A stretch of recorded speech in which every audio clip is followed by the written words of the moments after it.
Well, I was just going to say that when, like, 'cause some of us started this, like, a year, it was literally over a year ago. Yeah. Am I right? Yeah, when the first ones came out. Yeah. Well, the first ones.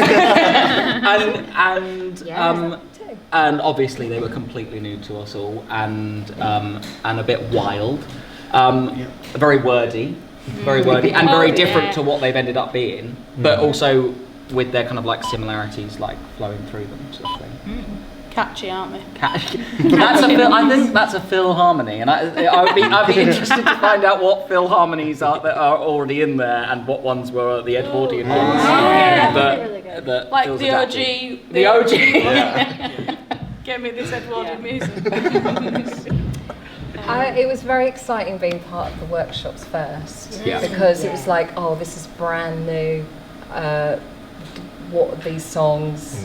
They're work in progress, and that was quite exciting that they were work in progress. It was not fun joining after. You guys kind of knew what was going on. Well, that's when we first got them, and all of us were brand new to it. It's unlike where you've done a musical before and some people have heard it or listened to it or frantically studied it before the first rehearsal. But it was really nice to come in and everyone be picking it up, learning it, hearing it for the first time. And also I remember in quite a few of them we go, that reminds me of this other musical. And you could see where they had then had an influence on later musicals. Like a lot of GNS is really similar to the kind of harmonies that are in this. Repetitive, isn't it? Like GNS sings something and then it sings it again and it sings it again. Yeah. And then it. And you always, by how fast it is, sometimes you need you need the repetition because otherwise you just get it. I was just excited because I didn't know any of the numbers, which is quite rare for me. Because it's just exciting to sing something that you think nobody has sung this for decades in any arrangement, and it's just that's joyous to go. Hello everyone, you are definitely hearing this for the first time ever in your life. And bringing it back to life. I think that's the thing, isn't it? And it was really interesting to hear it, and I hope that the audience may have been surprised. Oh, this is relatable, and whereas you kind of think of something that it has been lost, I suppose, for so many years that you might not engage with it or you might not get it as such. But I think it. But also really in that it's still funny as well. I was just going to say it's really funny. Like especially the thing listening tonight when the rehearsing song in particular, like we all relate to that song. Yes. And then to have an audience all laughing because they probably understand that as well. And it's the comedy of it all. Yeah. And even in Here to Love, it's not the Love Medley. It's not a sad song. It's optimistic, which is nice. From a time that was a lot more simple, I feel. Quaint. Quaint. Somebody said that outside, didn't they, about being quaint? I think we should put on one of the shows. There, I said it. Which one are you going for? I don't know. Which one? All of them. All spaces everywhere. A new show should be written with this. That would be That's that would be really, really Also, what a crazy storyline that would have. We're at the seaside. Oh, it's raining. Quick, rehearse this thing. Get you out of the rain. Exactly. I think learning the stuff, like you said, like all of us came to it new. But I think what's wonderful about Phil in particular is that he writes for singers. And even when it's tricky, it still makes sense in a bizarre way, because you've got someone who understands voice and what works and what doesn't, and not just I need to fill in this chord. I'll pick that note. And I don't know about you guys, but then it means that they stick a lot better. Absolutely. So then most of the time.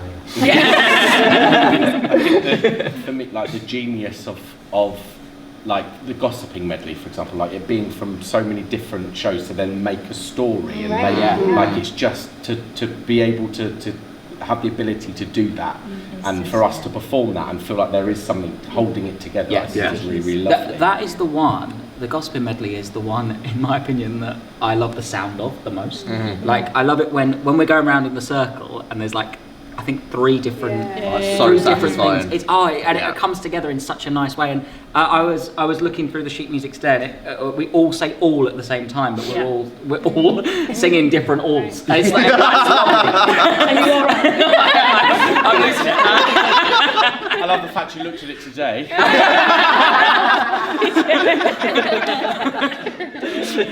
Move on. We're rehearsing. I think what as Phil has done really well as well has given us a basis to bring out so much character.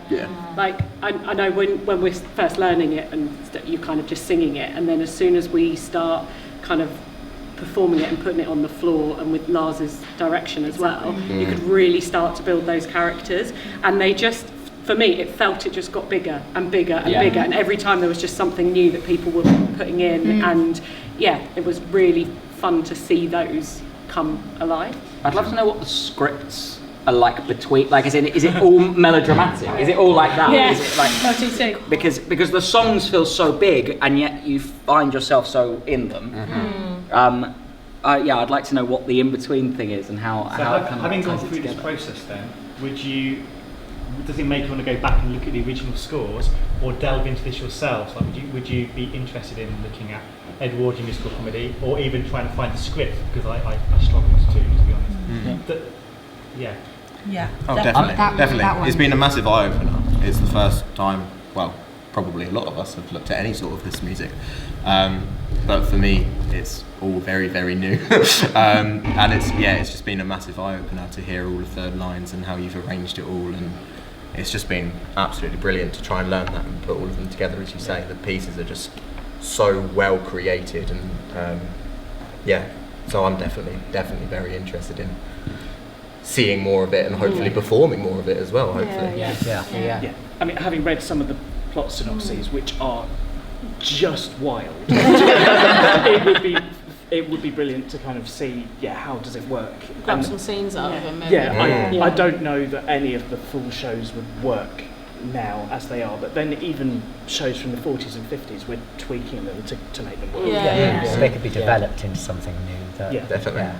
I've performed in a lot of music hall and that kind of era, and I think in terms of the type of audience that is for, I think what's really exciting about this is that it feels really fresh, and that it is like that accessibility for everyone, and I think that could inspire people to look into this a little bit more, look at the source material, and hopefully kind of reimagine or relive a kind of forgotten period of definitely musical theatre. Yeah, I second that. Full disclosure, I did not think I was going to enjoy this as much as I did.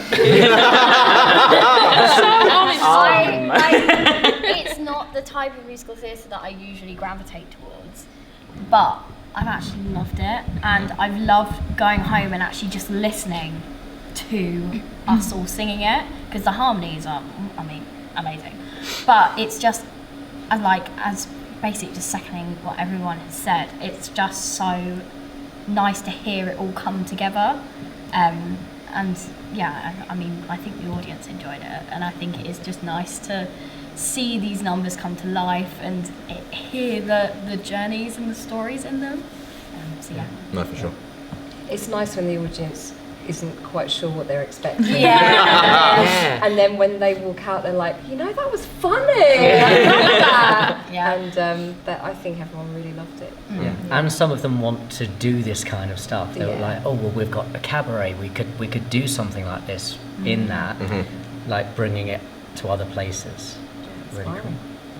We're inspiring. We're leading them. We're not.